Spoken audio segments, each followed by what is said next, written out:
Hi everyone.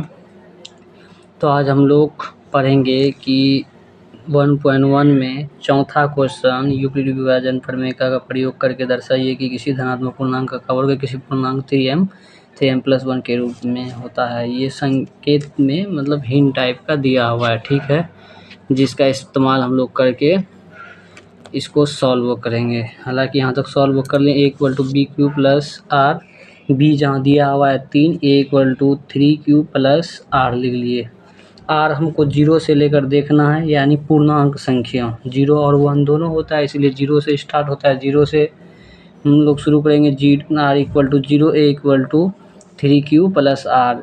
Are के जगह पे 0 रखेंगे तो 0 हो जाएगा इधर, इसलिए डायरेक्ट 3q लिख दिया। r=1 तो क्या होगा, 3q प्लस 1 लिख दिए। a=3q plus 1। r=2, a=3q plus 2 हो गया।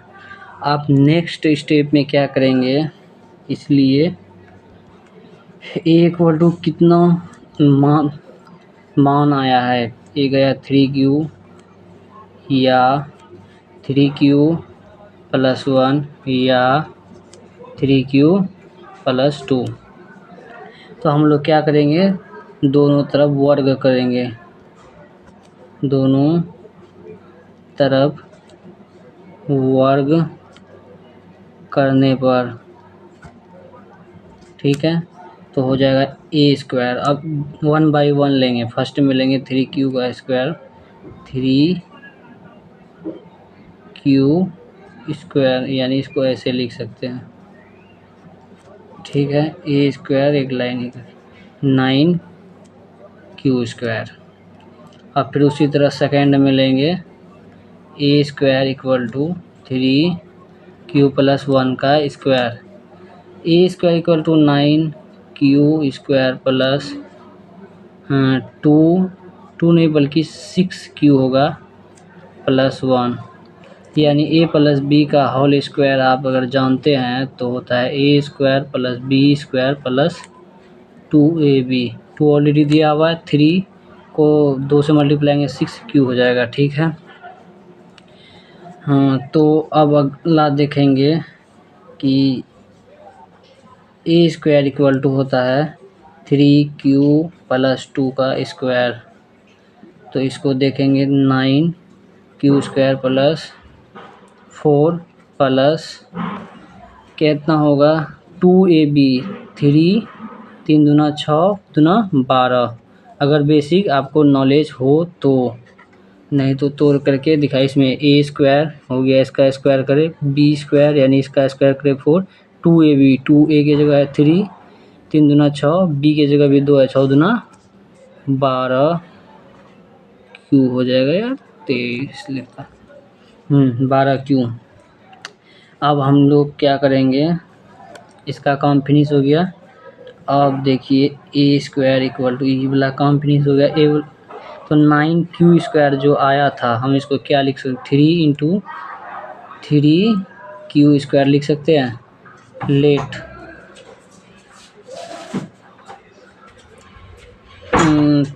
3q² = m होता है, तो हम लोग देखेंगे 3m हो जाएगा first. a² = 3m। Next step में देखेंगे अब क्या है, 9q²। पहले इसका लाइन मिला देता हूँ।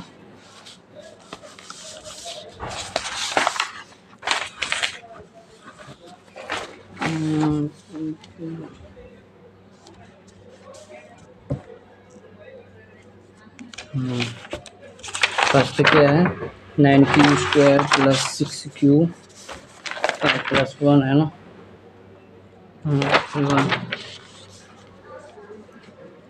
9 a² = 9q² plus 6q plus 1। तो अब इसको हम लोग क्या करेंगे, दिमाग लगाएंगे थोड़ा। 3 × 3q² प्लस इसको लिख सकते हैं 3 × 2q प्लस 1। अब क्या करेंगे, यहाँ से यहाँ तक में 3 को कॉमन ले लेंगे। 3 कॉमन आएगा, 3q² प्लस 2q, 1 को बाहर लिख देंगे। अब मान लेंगे let 3q² plus 2q equal to m। तो a² इक्वल टू आपका हो जाएगा 3m प्लस 1। ये भी एक सॉल्यूशन आ गया। अगला ऐसे देखेंगे a² equal to 9q² plus 12q plus कितना है 4। आई थिंक यही है। प्लस क्यों है। अब इसको देखो क्या करते हैं, इसमें भी थोड़ा दिमाग लगाते हैं। थोड़ा दिमाग इसमें क्या लगाएंगे, a² equal to 3 × 3q² plus इसको क्या लिख सकते हैं 3 × 4q। देखो 3 4 जा 12। अब इसको क्या लिख सकते हैं 3 + 1 यानी 4 होगा। सबको मिला दिए। अब देखेंगे यहाँ से यहाँ तक में 3 कॉमन ले लेंगे। 3 कॉमन लीजिए, क्या बचेगा 3q² plus 4q plus 1 plus 1 बाहर होगा। अब देखिए 3 3 जा 9 9q²। अब 3 जगह 12q। अब 3 एकम 3 1 4 मिल गया। तो a² इक्वल टू अब हम लोग लिखेंगे नहीं बल्कि इधर मान के लिखते हैं let 3q² plus 4q plus 1 equal to m। तो 3 अब इतना के बदले हम लिखेंगे क्या m 3m प्लस 1। तो फाइनली यहाँ तक आ गया। तो हम इसका सॉल्यूशन में क्या लिखेंगे, मेरा क्वेश्चन में क्या दिया हुआ था, लिखेंगे कि धनात्मक पूर्णांक का वर्ग किसी पूर्णांक 3m या 3m प्लस 1 के रूप का है, इसलिए किया गया कैलकुलेशन से ये प्रूफ होता है। बस मेन यही हम लोग को सीखना था। तो देख लीजिए क्वेश्चन, अगर दिखाई नहीं दे रहा तो फिर दिखा रहा हूँ रोक के। तो ये आंसर आपका चल रहा है, तो ये इधर ख़त्म हो गया। ये भी देख लीजिए। तो thank you for watching in this video.